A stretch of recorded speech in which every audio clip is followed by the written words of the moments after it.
Bachelor boys. From the start, Christianity had embraced, to use an inappropriate word, a conservative view of sex. Paul had strong words to say about fornicators, and the Christian lifestyle stood out against the more permissive lifestyles of some sections of Roman society. As the Epistle to Diognetus put it bluntly, Christians share their food, but not their wives. But gradually an idea began to take hold that all sex was a bit, impure. That if you were really serious about this Christianity lark, you stopped embracing the opposite sex and started embracing chastity. This idea was deliberately spread by people like Tertullian, who believed in the absolute necessity of sexual abstinence. But then Tertullian was scared of women. He called them the gateway to the devil, and stated that they should dress themselves in the silk of modesty, with the linen of holiness, and with the purple of chastity. He'd only missed out the cotton of doing your hair nicely and the polyester of knowing your place. From the middle of the 2nd century onwards, the idea of celibacy as a higher calling took hold. Biblically, there was little evidence for this. The much-cited passage from Matthew 19 is actually about divorce, not celibacy as such. When Jesus says, not everyone can accept this word, the word he's referring to is his teaching on divorce, given a few sentences earlier. The apostles had wives. It took some creative theology to airbrush Mary and Joseph's sex life from Matthew 1 verse 25. In 1 Timothy, Paul says that a bishop should not have had more than one wife. And Peter, the uber apostle, was married. A fact that should have proved a tad inconvenient to anyone who wanted to call him the first Pope of Rome. It's likely that the church leaders were less influenced by the Bible and more by pagan ascetics. 1st and 2nd century Stoic philosophers taught that sex was intended only for procreation. They may even have been influenced by agnosticism, which, with its contempt for the flesh, tended to idealize virginity. In the East, things were more relaxed. Chrysostom argued that sex between husbands and wives was important for the sole purpose of fleeing sin and freeing oneself from every sort of lewdness. It was perfectly permissible for priests to have wives and sex lives. But in the West, celibacy became the ideal. In the 4th and 5th centuries, it found some of its most eloquent spokesmen.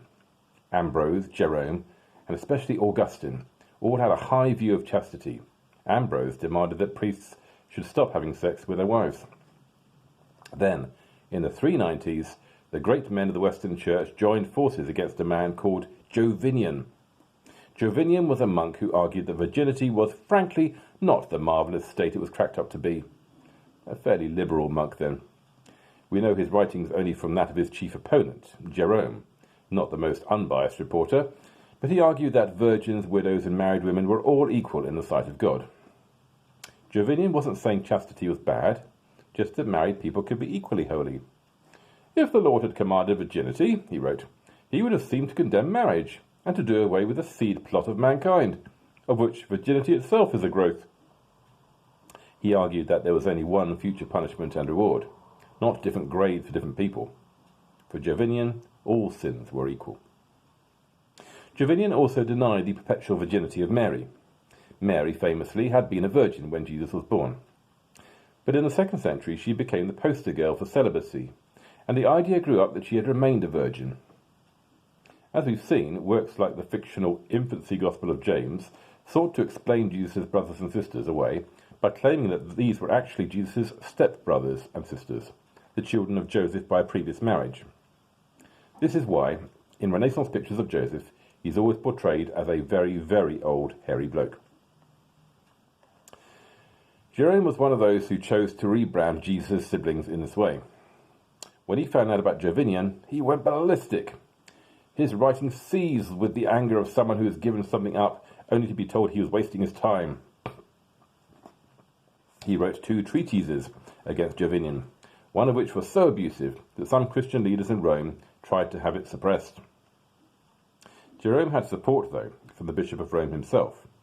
Damas's successor, Siricius, had the haughty, arrogant nature of a man with nothing to be arrogant about. He was the first Bishop of Rome to use the title Pope in the modern sense.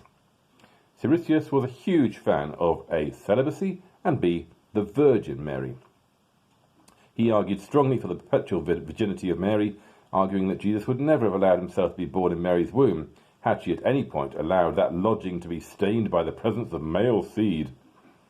Siricius said it was a crime for priests to continue to have sex with their wives after they were ordained. In the end, Jovinian was excommunicated.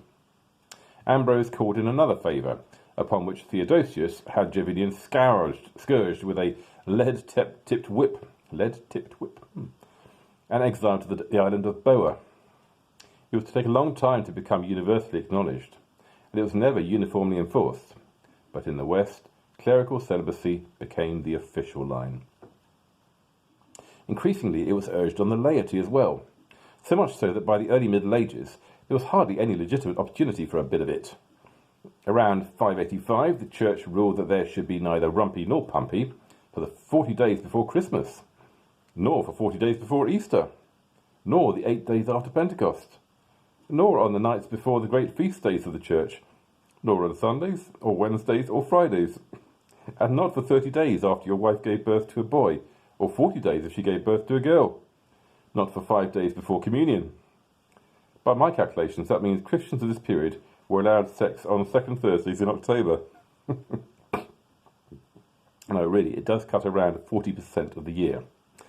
Given the high mortality rate at this time, people could not possibly have obeyed this. Otherwise, the human race in the West would have died out. The problem with all of this holy stuff is that it reinforced the idea of a two-track holiness. The some were Christians, while others were Christians. Married laity were second class, while monks, priests, nuns, the clergy generally, were literally holier than thou.